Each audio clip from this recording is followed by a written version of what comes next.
Dameshek here. Today, let's talk about those serious-minded analysts who mock dummies like me who think winning Super Bowls is a good measure of an NFL QB's greatness. They've got a name for my kind, ring counter.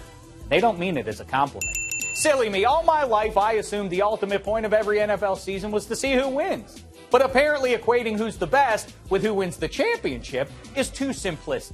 And maybe they're right. Maybe we should just end the season around the holidays. What's the point of going to all the bother with those January playoff games? The cold weather and the heightened competition and the winner takes all? Who needs it? By the way, somebody should blow in a call to Steph and company's stat. No need for you guys to finish the finals because apparently it doesn't really impact how we evaluate greatness.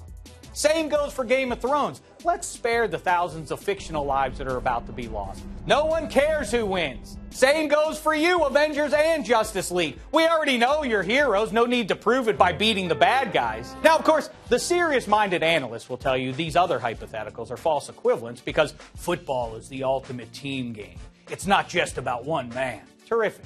But egalitarian platitudes notwithstanding, that one guy who gets paid 10 to 20 times more than most of his teammates gets the lion's share of the blame, too. That's the deal.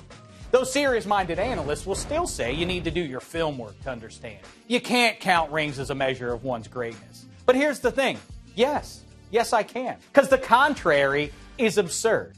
Don't just take my word for it, though. Vince Lombardi, the trophy guy. He said, winning isn't everything, but it's the only thing.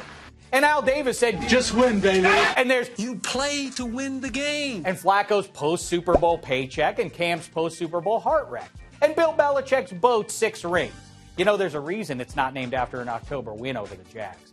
But listen, I don't want to be completely unreasonable. With all due respect to the aforementioned trophy guy, winning isn't the only thing that matters. Dilfer isn't better than Marino, and Eli isn't better than Brady.